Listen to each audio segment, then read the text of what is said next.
A nation divided, more red versus blue than a Superman costume party.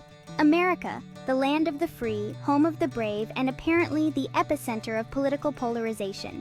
Democrats and Republicans, once partners in democracy, are now locked in a perpetual tug-of-war, each side convinced they hold the monopoly on truth, justice, and the American way.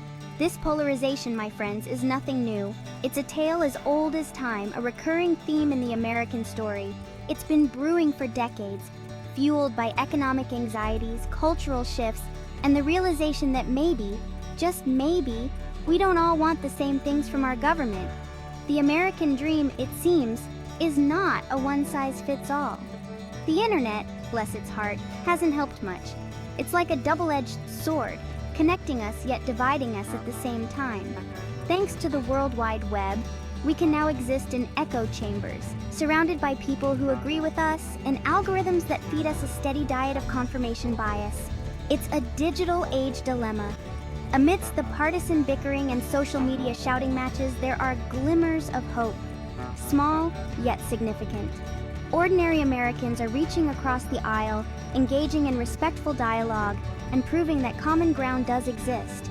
It's a testament to the enduring spirit of unity.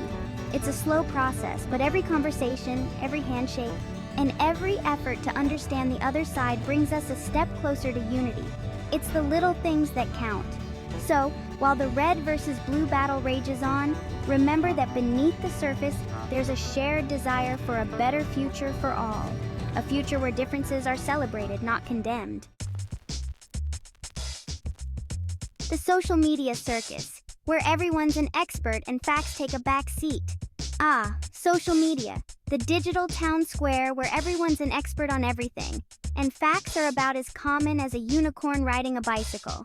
It's a place where you can share your deepest thoughts, your lunch, and your unsolicited opinions. Now, don't get me wrong, social media has its merits. It's a powerful tool for connecting with people and sharing cute cat videos. But when it comes to politics, well, it's become a bit of a dumpster fire. Algorithms keep us glued to our screens with outrage and division. They feed us content to trigger emotions and reinforce biases. The result? A political landscape where nuance goes to die. The key is balance. Be critical, consume diverse perspectives, and log off sometimes. The Russians did it. Maybe, maybe not. Foreign interference and its role in the chaos. Remember that time you blamed your sibling for something you did? Yeah, foreign interference in American politics is kind of like that, except on a much larger, more geopolitical scale. Now, I'm not saying that Russia, or any other country for that matter, is innocent in all of this. They've definitely been caught with their hands in the cookie jar, spreading disinformation, hacking emails, and generally trying to sow discord within the American public. But let's be real, America, we're pretty good at sowing discord all on our own. We've got a long and storied history of political scandals, partisan bickering, and good old-fashioned mudslinging. So while it's tempting to blame all of our problems on outside forces, the truth is, this is an inside job. We've created the conditions for foreign interference to thrive by being so darn divided in the first place. When politics get real, the tangible impacts of a divided nation. Okay, so far we've talked about political polarization, social media's role in all of this, and those pesky foreign meddlers. But what does all of this actually mean for everyday Americans? How does it impact our daily lives and the way we interact with each other? Like, how does it affect our lives beyond the constant barrage of angry tweets and cable news shouting matches? It's more than just noise. First up, we've got government gridlock. This isn't just an inconvenience. It has real consequences. Remember that time Congress couldn't agree on a budget and the government shut down? It wasn't just a headline. It affected real people. Yeah, that's what happens when political polarization reaches a fever pitch. The inability to compromise leads to standstills. Politicians become more interested in scoring points for their team than actually governing. And this has a ripple effect. Important issues get put on the back burner while everyone argues about who's to blame. This means critical problems remain unsolved. Then there's the erosion of trust. This is perhaps one of the most damaging impacts. When we're constantly bombarded with messages that the other side is evil, stupid, or both, it creates a toxic environment. It's no wonder we start to lose faith in our fellow citizens, our institutions, and even democracy itself. This distrust is corrosive. This lack of trust can have serious consequences, affecting our ability to come together as a community. It makes it harder to address collective challenges like climate change, economic inequality, and, a global pandemic. These are issues that require unity. So yeah, political polarization isn't just some abstract political science concept. It's a real issue with tangible effects.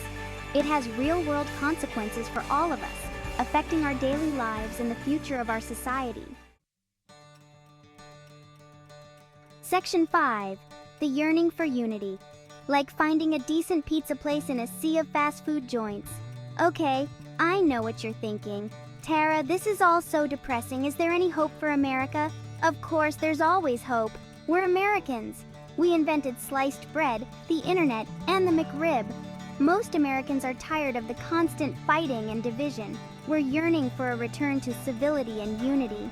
It's like finding that perfect little pizza joint, far from the greasy chains. There are signs of hope all around us. Grassroots movements are bringing people together across political divides. Ordinary Americans are taking action, proving we can accomplish more together. The yearning for unity is real, it's out there. If we listen to each other and find common ground, we can create a more perfect union. Section 6. Local love. How communities can be the glue that holds us together. Let's face it, national politics can feel like a reality show gone wrong. It's all drama, finger-pointing, and sound bites designed to grab headlines rather than solve problems. But here's the thing. While Washington might be stuck in a perpetual loop of dysfunction, there's a whole lot of good happening at the local level. Think about it. Your community is where you live, work, and send your kids to school. Or maybe you are the kid, in which case, kudos to you for reading this essay instead of scrolling through TikTok. In many ways, local communities are the heart and soul of America. They're where we come together not as Democrats or Republicans, but as neighbors, colleagues, and friends. And they're where we can often find common ground, even when national politics seem determined to tear us apart. Section 7. The future is uncertain. Will America find common ground or keep fighting over the pie? Alright, let's be real. Predicting the future of American politics is about as easy as predicting the weather in a hurricane. It's messy, unpredictable, and there's a good chance you're gonna get soaked. On the one hand, there are reasons to be optimistic. As we've discussed, there's a growing yearning for unity among the American people. More and more folks are realizing that this whole divided we fall thing isn't just a catchy phrase, it's a recipe for disaster. Plus, there's a new generation of leaders emerging who are less interested in partisan bickering and more focused on finding practical solutions to the challenges facing our nation.